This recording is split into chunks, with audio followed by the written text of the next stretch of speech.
Hello and welcome back to another episode of Can You Make a Mummy? No? Here's your recipe. Good luck. I'm so sorry.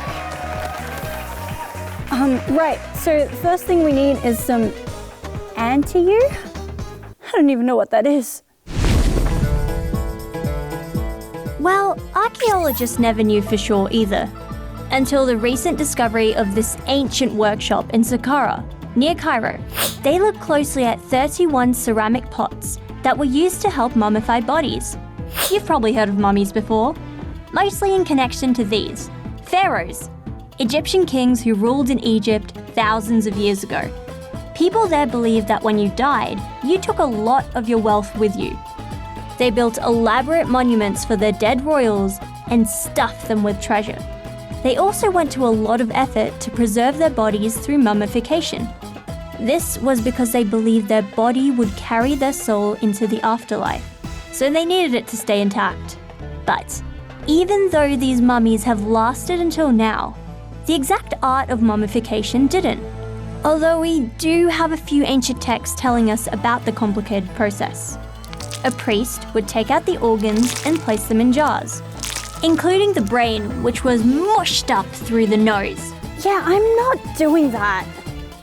Then, they'd cover the body in a special salt called natron for about 40 days, until everything was nice and dry, and then stuff the body with spices, rags, and plants. And finally, wrapping it in linen bandages and placing it in a beautifully decorated coffin. If it was done well, it meant bodies could remain intact for thousands of years, and it's one of the reasons why we now know so much about ancient Egyptians and their way of life and death. These texts even have the names of each ingredient used. But what on earth is 𝗥𝗘𝗦𝗢 or 𝗥𝗘𝗦𝗢𝗥 or 𝗧𝗘𝗔𝗔𝗖𝗍?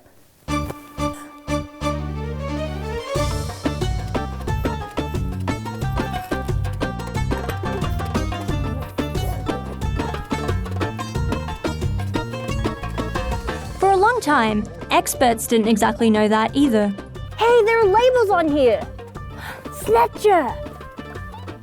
But inside the jars, they found something special. Tiny leftover bits, which say scientifically tested. Many of these substances were already known to be used in mummification, but some were new. We have measuring cups of oils and substances that were used in the mummification, and they were actually labeled with the names of these oils. So we are about to discover exactly what is those chemical compositions. They found stuff like pistachio resin and castor oil for the head, elemi, and animal fat to make the odor pleasant. the jars also contained instructions for how to use each thing and what it was for. For making beautiful the skin, for embalming or bandaging with it, to put on the head. So, for something we already knew surprisingly a lot about, there are still more secrets to uncover about this ancient practice. All right, we got this.